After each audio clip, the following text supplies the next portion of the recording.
Hello, everyone. Welcome to the October 30th meeting of the CNAB specification. We have an agenda that Jeremy's going to post the work in progress for in chat, I think.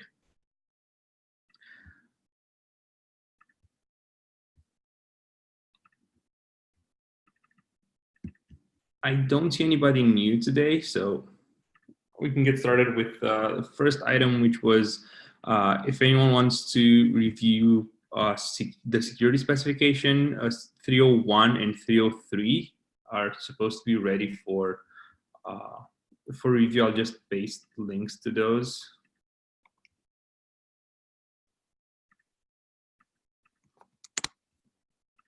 We had a meeting last week about it. The notes are going to be for that meeting are in GitHub, but essentially the specification is split across the various workflows, the introduction, verification workflows, signing workflows, and known implementations. And the metadata repos part 301 is ready for review, and verification workflows as well.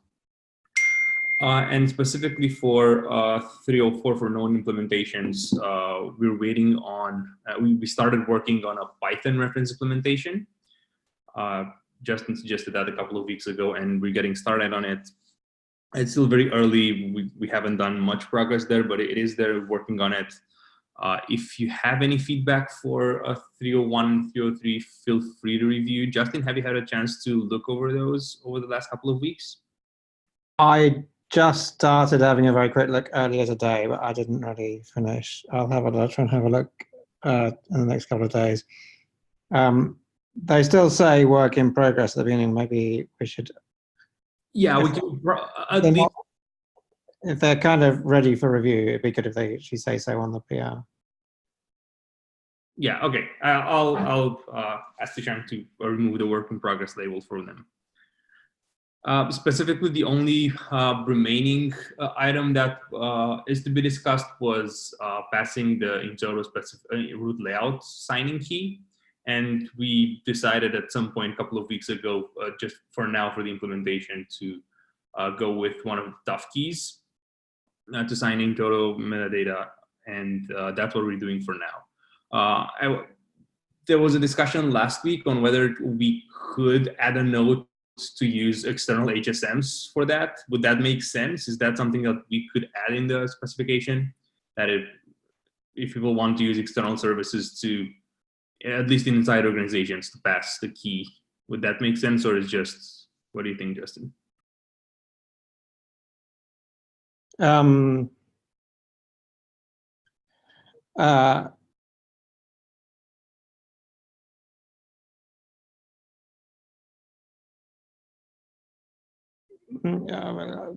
Pass which key to who, where? The only key that we're still, it is a discussion how to correctly pass it, was the in-toto root layout signing key. And right now we are going to pass it as one of the tough keys, right? You're supposed to sign your in-toto root layout using a tough key, and the implementation is probably going to use one of them. In order not to force anyone to do that, and for people that are using bundles inside an organization, would it make sense to add a note that they could pass it as a reference to a private key in a key service? It's a public key that you need to know. As a public key, sorry, yeah. Yeah, so keeping a public key in HSM doesn't make any sense. It's a public key. Okay. Oh, yeah. Okay. Yeah, you're right. Yeah. What state are the tools in terms of corresponding to these references? I mean, do you feel that your original tool is in a reasonable state, the Go one? In terms of talking to external services for key management, or for just in general? Or just corresponding to the recommendations. The Go implementation, the only thing it doesn't do is use a tough key for in-toto. That's the only remaining work item. Otherwise, I've been testing it with Docker Hub and Docker Notary extensively, the local registry and Notary, and Azure Container Registries and Content Trust. So I think it's in a fairly stable state. I still need to take a couple of hours to use a tough key for the root layout, but otherwise I think it has been tested enough that we could give it a shot at least in Duffle, so people could try it out more broadly. That while we're working on the Python implementation. Okay, I'll take a look. And, yeah.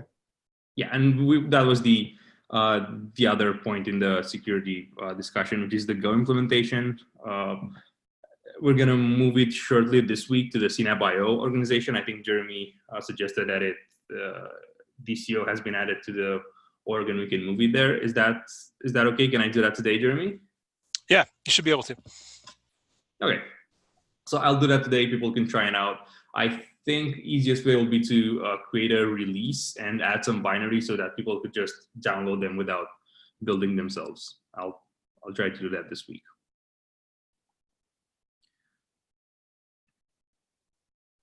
If anyone wants to help on the Python implementation, Tushank and I already started discussing on it.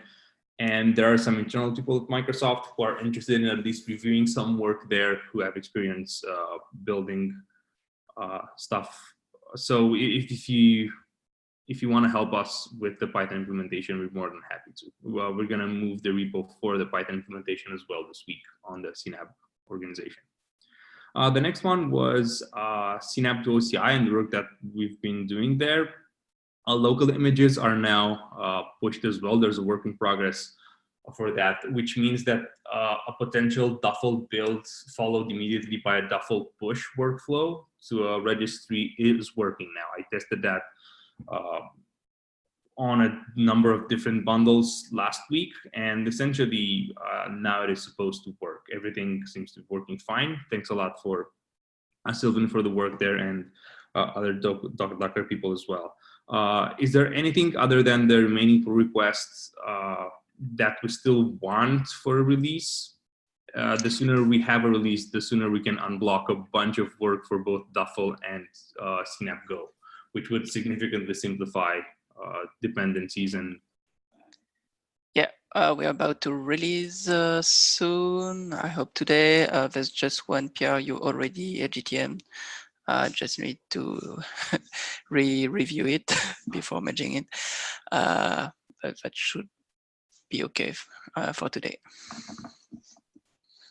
Okay, that seems great. Jeremy, is there anything that you added after on the agenda? That was all the items that I had for an agenda. If anyone has anything else you want to discuss. Nope, that's it so far. I can show you the cnab-to-oci organization really quickly. Yeah, just one thing about that. Internally, we're in a process for giving cnab-to-oci to the cnab-to-oci organization. So awesome. we're going through legal about that. But I don't have any ETA for that right now. But it's in the pipe. Cool.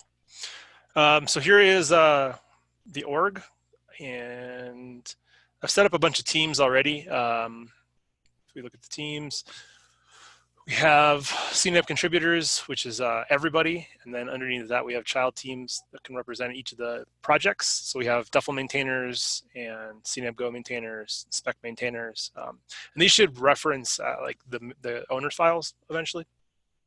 So they can be kept in track. We had a problem in the DS Labs org because like basically had like one big group and we applied that to everything. So the group management wasn't bad. Like Glenn could actually approve PRs and spec maintainers and he shouldn't have been able to. So we should be able to clean that up. And the only thing we've moved over so far is the CNAB community repo. It's here. And if we take a look at one of the PRs that's open, basically the only check that we're applying right now is that the DCO is there. So basically when you commit to these repos, you just have to do -s or -- signed off, or add the line of text inside of your commit message that looks like this. And the DCO checker checks for that and will fail PRs if somebody hasn't signed off on it. So we're assuming that this is good enough for the JDF. They haven't said no, but this could change, I guess, if they come back and say that that's not sufficient. I specifically asked if that was sufficient for the spec, because that's like the main thing that we want to figure out. I think for DCO is fine for the code stuff. A lot of CNCF projects use that now, so I think they should be fine with that. That's pretty much it. I think we're going to move the website over next, the cnab.io website. Carolyn and I discussed that before this meeting, so I think we'll move that over. But there's more things, like we'll have to hook up Netlify and stuff, but it should be good. And then anybody else wants to move any repos, we can do that. We can figure out what to do with CNAB Go and Duffle later, since it'll be a move. I don't want to screw with people's Go imports and stuff.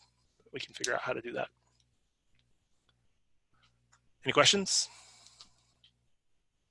I assume, at least for now, CI is going to work because GitHub changes automatically all of those things. So. Yeah, it should. We can talk about switching thwe to GitHub Actions at some point if we want to, so that everybody has access, that has access to the org. So that, like, we don't have any weird issues with like people accessing Brigade or Azure pipelines, but that's something we can figure out later on too. Yeah, one more thing that I wanted to discuss was doing some refactorings on Duffle. I started doing that early on Saturday. Essentially, there's a lot of code in commands in Duffle, which is unfortunate and not ideal. If anyone wants to help with that, I'll have a work in progress branch for that, which essentially just tries to take all of the actual logic that Duffle uses in commands and put it in a separate Duffle package, remove duplicates or very, very similar methods across commands and things like that. Feel free to help on that, please.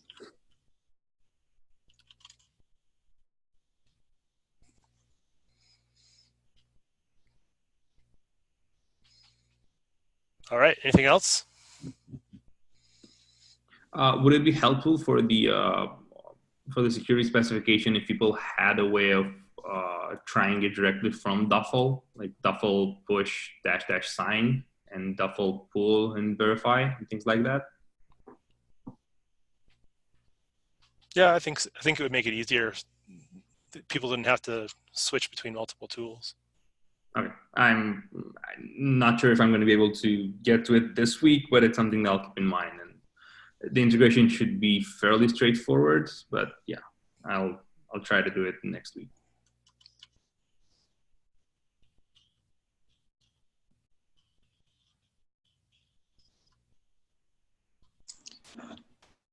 Yeah, Cool. We made a PR on cnab Go about well-known actions and some refactoring. So if you could review it, Which would be great. What number is that? 154. Okay, I'll add a link to the meeting notes. Yeah, thank you.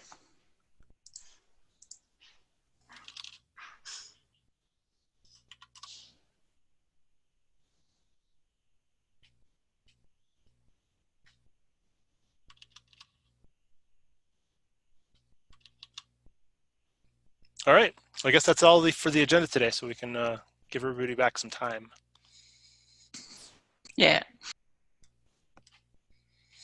All right, have a good one. Cheers.